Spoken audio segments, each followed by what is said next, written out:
Пилула за долг живот. Дали сакате да живеете подолго?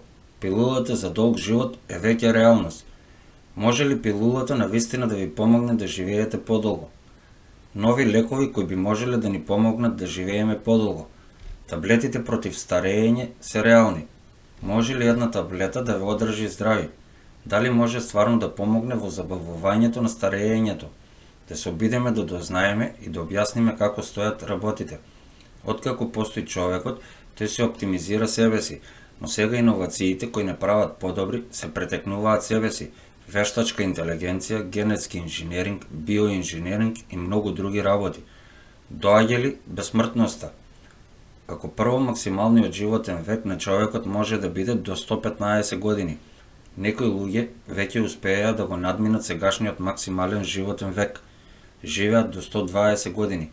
Ако немате генетска предиспозиција, за тоа потребна ви е медицинска помош, за да стигнете до таму. Во поголемиот дел од нашата историја луѓето имале краток животен век, но склучивме пакт со ѓаволот. Му рековме, сакаме повеќе да живееме, многу повеќе, сакаме да старееме побавно. Она што го направивме беше прочистување на водата, изградивме канализацијски системи, измисливме антибиотици, хирургија, хигиена и слично. Како резултат на овие случувања, очекуваниот животен век се зголеми за многу кратко време на 72,6 години во просек широм светот, но сите знаеме дека договорите со ѓаволот секогаш имаат негативна страна. Што друго имаме освен подолг живот? Алцхаймер, рак, кардиоваскуларни заболувања и диабетис се само дел од болестите. Веднаш штом ќе наполниме 60 години, почнуваме да ги добиваме сите овие болести. Сега мораме да го надмудриме ѓаволот, да го одржиме нашиот продолжен животен век и да го продолжиме многу повеќе без сите негативи и несакани ефекти. Но многу од тие луѓе кои управуваат со светот тврдат дека ако сите живееме многу подолго, тоа би било прескапо за нашиот здравствен систем, а пак тоа никако не им одговара нив, тие се залагаат за депопулација на луѓето. Талентот како опасност. Нашите достигнувања во вештачката интелигенција, биохакирањето на ДНК-та и уредувањето на гените се импресивни, но тие исто така ја отвараат можноста за злоупотреба. Се вели дека денешната алатка која ја имаме е донесена во игра за создавање резултат на конвергенцијата на генетска технологија или биотехнологија и информатичка технологија, спојување на дигиталните иновации со напредок во областа како што се анализа на податоци за геном, генска терапија, истражување на матични клетки, синтетичка биологија, ксенотрансплантација, роботика и нанотехнологија. Навистина развива огромна научна моќ.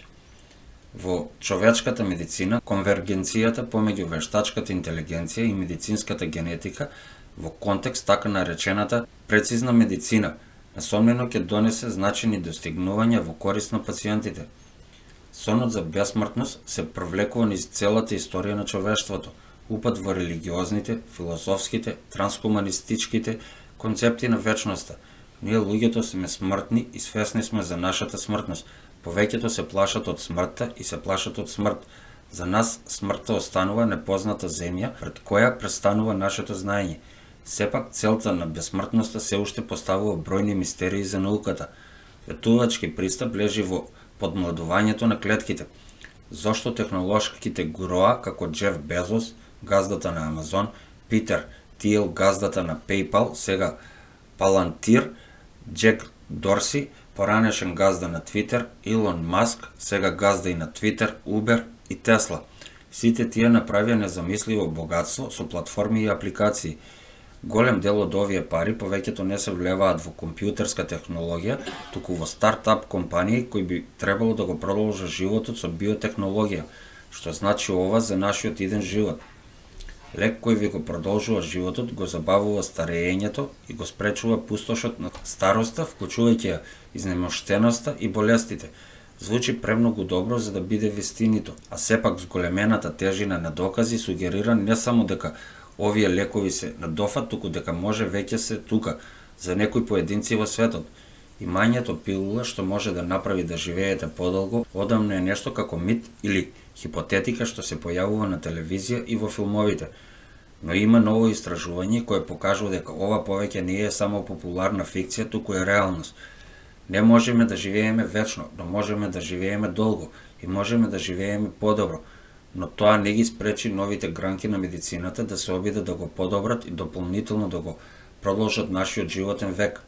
Лековите против старење или за подолг живот се борат со повеќе болести одеднаш, наместо да се фокусираат на една болест. Лице кое се вика Рейсон, технолог и автор, кој ги нагласува медицинските технологии, кои го подобруваат здравието и долговечноста, изјави за Healthline дека лековите се насочени кон широк спектар на заболувања и болести поврзани со возраста. Сите болести поврзани со возраста се поврзани со возраста, бидејќи се предизвикани од процесите на старење, што значи акумулација на оштетувањето во клетките и ткивата, а со пилулата сето тоа се обновува. Новиот лек кој може за секогаш да ја промени иднината на старењето. Еве го еликсирот на животот. Тоа е RTB101, лек развиен од биотехнолошката компанија на Маник од Бостон, кој може за секогаш да ја промени иднината на старењето. Джоан Маник вели: "Чувствувам лут нагон да го ставам во устата тој лек, но за разлика од повеќето други ветувачки супстанции кои дојдоа и поминаа, овој се покажува дека ова делува кај значаен број од луѓето.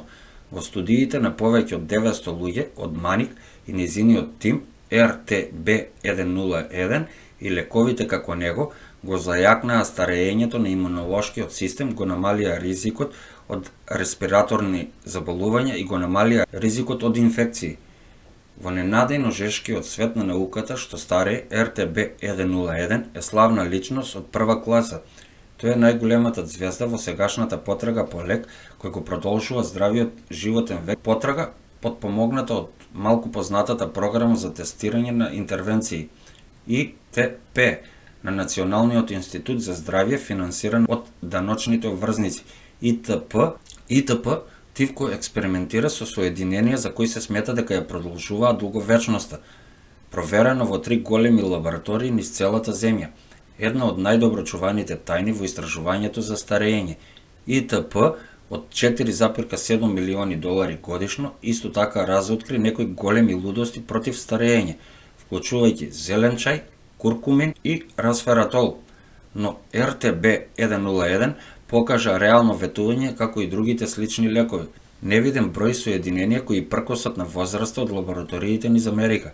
Сега за првпат се упатува на клинички испитувања на луѓе. Достигнавме совршена бура во науката за старење, вели лекарот Нир Барзилај, основачки директор на Институтот за истражување на старење на медицинскиот коледж Алберт Ајнштајн при Универзитетот Јешива во Бронкс, Њујорк. Се случува. Ние ја имаме основата од децениските студии на животни и луѓе. Подготвени сме да продолжиме со луѓето.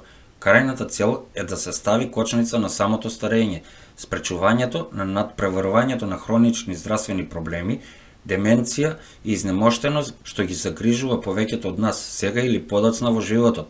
Сакам 85-та година од животот да биде 50-та година, вели Маник, главен медицински службеник и коосновач на Рестор Био, компанијата што го развива RTB101. Да резимираме малку, целта на оваа студија беше да се утврди дали профилаксата со RTB101 ја намалува сериозноста на лабораториски потврдениот COVID-19 кај возрастните над 65 години, кои живеат во старечки домови во кои еден или повеќе жители или персонал имаат лабораториски потврден COVID-19.